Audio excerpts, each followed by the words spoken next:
all institutions attain a certain momentum toward the preservation of their own vested interests.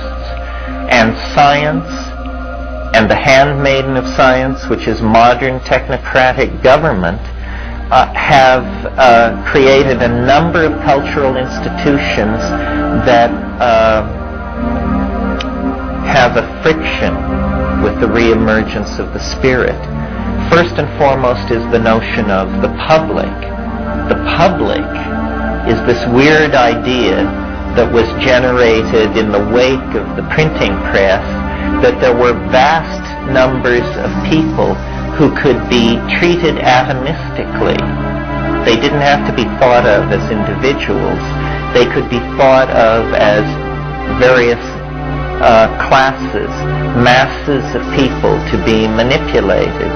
And if you could sell the public on the idea of democracy, which is another one of these atomistic notions. The notion of democracy is that for us all to get together and have it work, we have to assume that we're all alike, see?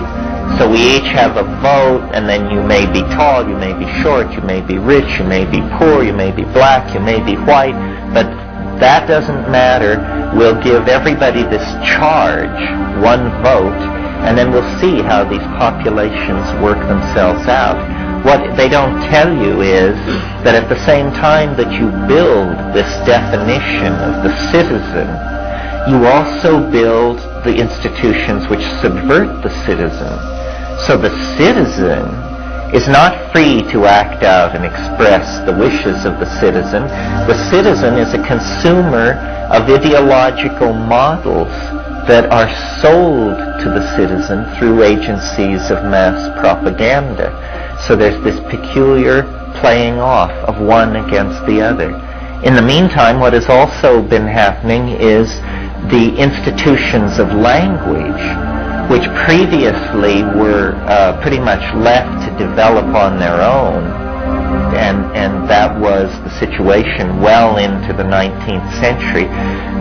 Through the power of the printing press, the evolution of language also became something under the control of these institutions, and they very quickly have replaced whatever reality may have been impinging into the lives of the citizens with concepts. Concepts replace reality.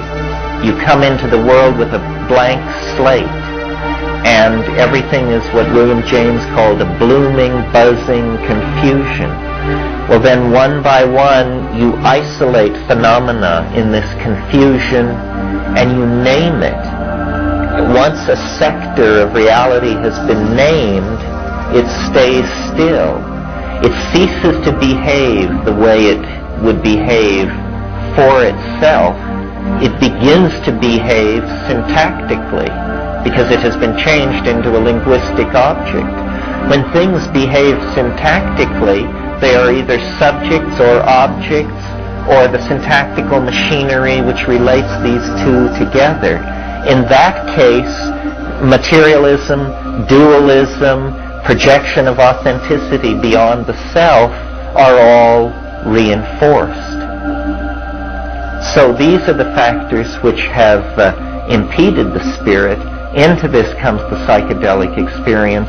It has a tremendous force to revivify the spirit, particularly because it is not an ideology.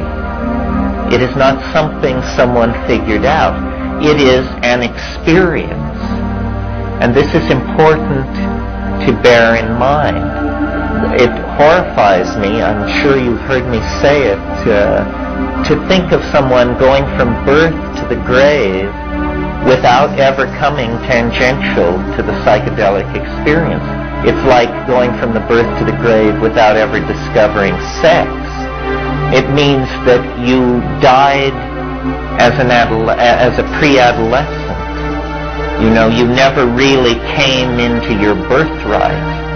And we have been infantilized by our cultural institutions to accept the notion of ourselves as citizens consuming these regurgitated scientific models, which are then hashed through by Madison Avenue and then handed down to us by the organs of mass culture.